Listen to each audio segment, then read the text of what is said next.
What's up, guys? It's Sarah at carnivore.yogi on Instagram. Thank you so much for coming on to my YouTube channel. Please subscribe while you're here.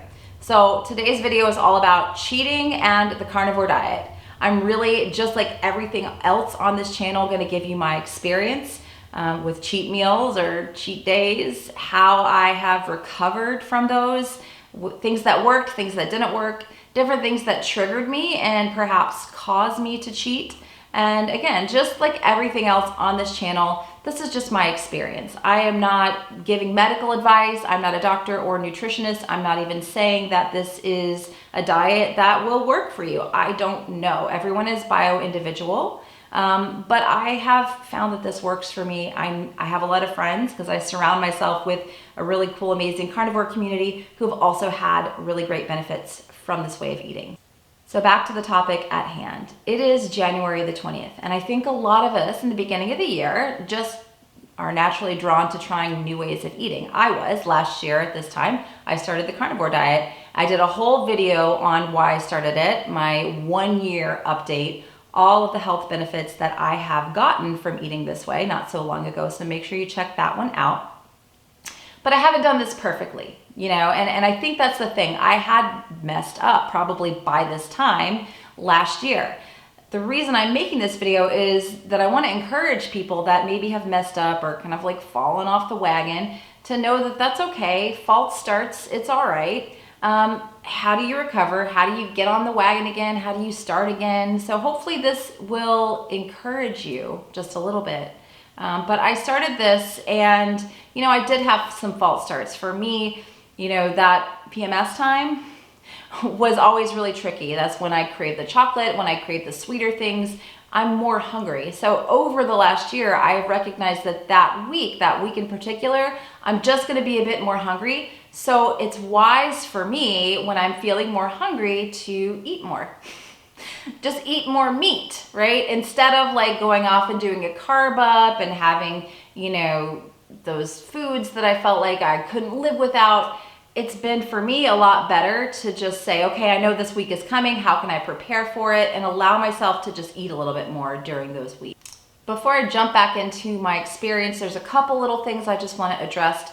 Morality and emotion. So we have to take the morality out of eating. I think it's very, very important that we don't say that you are a good person or a bad person because of what you put in your mouth. You are a good or bad person based on if you're lying or stealing or being unkind to other people. That makes you good or bad. What you're putting in your mouth, what you're eating, doesn't make you a bad person. So that is also tied in with emotion. You know, I'm somebody who, if I eat something, I'm gonna just feel bad. There are chemicals at play here. When you eat something with sugar in it or processed food, you're gonna set off that dopamine center in your brain, and you're gonna lose contact with frontal lobe, with that executive functioning. It is just the two things can't really operate at the same exact time. But to try to take that emotion out of it and just see it as data. So every time I have like cheated, I have learned something. I've gotten feedback from my body. So we have to sometimes be completely convinced. Like for me, it was nuts. It took me a while, and I did a whole video on why I don't eat nuts and why keto wasn't a really good diet for me. But I was not 100% convinced that nuts were a really bad thing for me until I was carnivore for a number of months, and then I tried nuts, and then immediately both of my knees swelled up. I was bloated, I felt horrible, and it was just from nuts. But it was kind of an unambiguous thing for me for a while, so, you know, I kind of like, I didn't have to cheat, but I cheated, and then I found out for me, okay, nuts are a really, really horrible idea for me. So we have to start seeing it as like collecting data, right? You're not a bad person, but we're learning about ourselves, and sometimes it takes a while. So if you fall off, the thing is to just start back, right? And I am, so watch the whole video, going to talk about the ways that I have found best to recover from cheating. So back into my experience here with cheating, kind of identifying your triggers. Like that week I know is hard for me. Then I know that emotional like celebrations are hard for me. So I turned 40 last year in June, and I really, really wanted some cheesecake. I wanted some cake. I wanted to try all the desserts. I wanted to go to a fancy restaurant. I want to celebrate, because we're told, we're brainwashed from a very young age, right? That food and drinking and all of that is like part of life. And if we're not doing it, then maybe we're not having fun, right? That is one thing Carnivore's done for me over this last year, is just taught me I can have fun and I can have experiences and I can have connection with people. That connection's actually going to be deeper if I'm not ingesting chemicals and putting things in my body to alter my state, right? And food does alter your state of mind. This has been shown in laboratories over and over again. It is that, again, dopamine hit from eating certain foods, right? It happens. So on my birthday, I wanted the cake. I wanted it. We went out to dinner, my husband and I. My birthday's June 11th. And so I planned it. I said, I'm going to do it. I'm going to have it. You know, I had been carnivore. I'd been pretty strict. I had fallen off a couple of times, but just gotten back on. And I said, I'm just going to do it. I want to have birthday stuff. So, and this is just me. Again, this is my experience. I have an addict brain. I have had a problem with alcohol in the past. I'm not going to go into it in this video, but I have over 3 years sober before. I had 4 years sober at one point. Of course, I had to test it out again. Wasn't a good idea for me. The drinking was not a good idea for me. But I had that birthday cake dinner stuff, and what happened for me was that all of a sudden one cheat meal turned into the next 3 weeks of me putting things that I didn't want to put in my mouth. It was like I opened up that doorway from just having dessert on my birthday, and the whole rest of June was totally and completely shot. You know, I might have a couple of days where I did okay, you know, I did well, I didn't have anything off plan, but then it was like the addiction was just knocking on the door of my brain constantly. It was like all that stuff.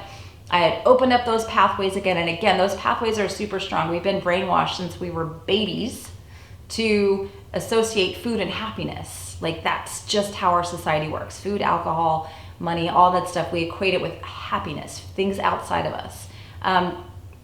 So it was hard for me. And so what I did, and this is part of recovery, this is what I don't suggest anyone do, is do a water fast. Now, not just any water fast. I decided I was going to do a week-long water fast. And because I had 3 weeks of cheating, I had nuts at that time, my joints were swollen. So this is what happened to me when I cheated. After my birthday, I got away with it. I got away with it. The next day I felt a little depressed. So when I cheat, when I have something off carnivore, I do feel depressed almost right away. That is the first thing that shows up for me, is depression. And depression has been one of those things I have fought with my whole life. I have been on and off of medication since I was 14. I did a whole video about depression and carnivore.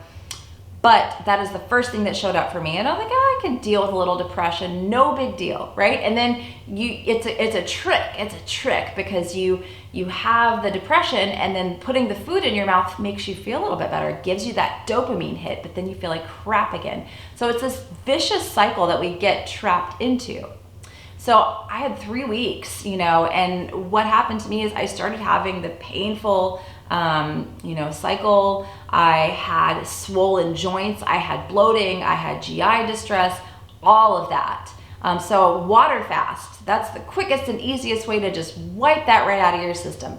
Now, I do have a lot of friends that water fast, and they swear by it, and it helps them. I am not against water fasting, but I think it's a poor way, in my opinion. Again, this is all my opinion, so take from it what you will. I think it's a poor way to recover from a cheat, because it is disordered behavior. It is like binge and purge behavior. You know, it is trying to recover from. So like going to the gym and working out for 6 hours to burn through all your glycogen stores. Like all of this stuff is a way of trying to cover up what you just did.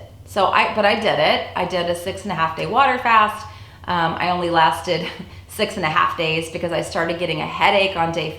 I should have cut it off at that point. But I didn't, because I'm very stubborn. If you know me, I am a driven and stubborn person, and I wanted to finish. So I got to 6.5 days. And then I got really sick. So I had a sore throat. They couldn't find anything wrong with me when I went to urgent care, but I was really just sick and nauseous for a week. I felt terrible. So yeah, I lost all that weight real quick.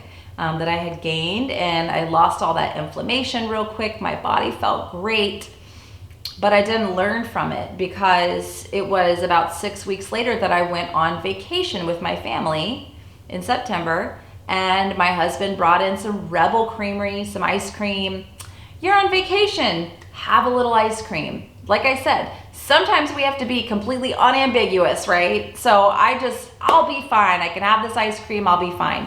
That was the very beginning of September, okay? So if you've been watching my page and following me for a while, you know I started the Carnivore 75 with Nutrition with Judy on October the 18th. I stayed totally strict through that whole time period. I've been strict through that whole time period. But from the vacation, September 1st, right, that we went, all the way to the middle of October, I struggled again. And this time I was addicted to Quest bars and the Rebel Creamery. And it was like the same thing that happened to me in June happened to me again in September. Because I don't think I learned from it. I think I, got all the weight loss off, felt better. That water fasting, just was great. I didn't learn from it. So when I started Nutrition with Judy's 75 Hard, I made a commitment to myself that I wasn't going to do any fasting over 16 hours, and I've talked about this finally, like losing weight on Carnivore, but I just made the commitment to myself to stick with it. Mentally, right away, I started feeling better. Physically, I started feeling better. And for me, like, cheating just is not a good idea.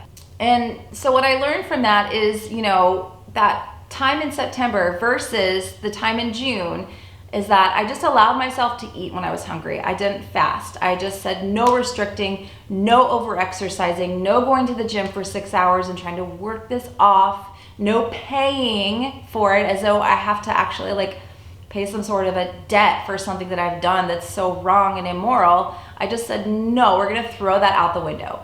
You're just gonna eat. You're just gonna eat and it's gonna be okay. And I think that the way that we recover from a cheat meal is gonna make or break us. So we can choose to go the path of restriction, which for me was like, okay, I'm gonna jump into a 24-hour fast, or I'm just gonna do a fast real quick, put myself back into ketosis or, fat burning mode, whatever.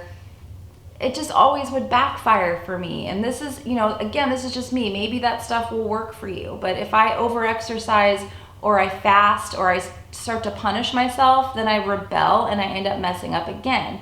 So I think that, my best piece of advice for anybody who is trying to get back on the wagon, I really hate that term, but if you're struggling to just eat, eat meat, maybe stay away from dairy. Dairy can be a trigger for some people. I'm not talking about raw dairy, but just regular pasteurized dairy I think can be a trigger, especially cheese. I know for me, cheese is a trigger, even raw cheese, we just don't get along. I'm still curious to see how I might do with like some raw milk yogurt or cultured butter, but I know that cheese, that's one of those things. It's not unambiguous for me anymore. It's just not something that I want to put in my body. It's going to trigger me. So the last thing I want to talk about here is just that, you have to know yourself. Some people, and I know Judy talks about being an abstainer versus a moderator. I'm an abstainer. I know this because I've had a drinking problem before, and I just can't put alcohol in my body because I put a little alcohol in my body and I just want more, and I want to have it every day and I want to have it all the time. Food's the same way for me. I have a little bit of sugar, or I have even a drink with sweetener in it. It sets off the sweet craving for me. And for me, it's just never a cheat meal. It turns into a cheat day, which turns into a cheat week, which could turn into a cheat month. And I have friends, hopefully I'm going to be interviewing another one soon here, who is, just really up and up on food addiction, has struggled with it a lot herself. But one of, my good friends had a cheat day that lasted 5 years. That's the reality of it, is that we have to be honest with ourselves.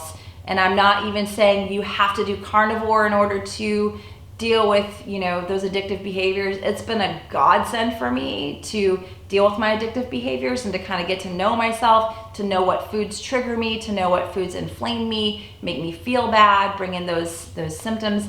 I don't know that it will be that for you. It could be, and I have a lot of friends who it has been, but this is just my experience with it. So if you had to ask me if I had to take a hard line on should you cheat, should you not cheat, for me personally, would just say don't bother with it. It's just, for me, it takes up so much energy, so much headspace that it's just not worth it for me. You know, maybe you're the kind of person who can have a cheat meal and then get back on it the next day and be fine with it. But know yourself, be honest with yourself, don't delude yourself, and then do what works best for you. So I hope this was really helpful. Please comment below. Let me know what else you'd like to see from me. But I hope this was encouraging to anyone who might be struggling right now, or even anyone who's thinking like, maybe I'll just have that little cheat meal and see what happens. You know, just to know, maybe this is something that could happen for you. And be careful, because carnivore is an elimination diet. You've taken out a lot of foods, so you might have a really bad reaction to something that you eat, you know, because you might have a sensitivity to it. For me, it was nuts. I used to eat nuts constantly before I started carnivore. And I didn't have any major issues. I'd have like little issues here and there, but then I took them out and added them back in. Terrible idea.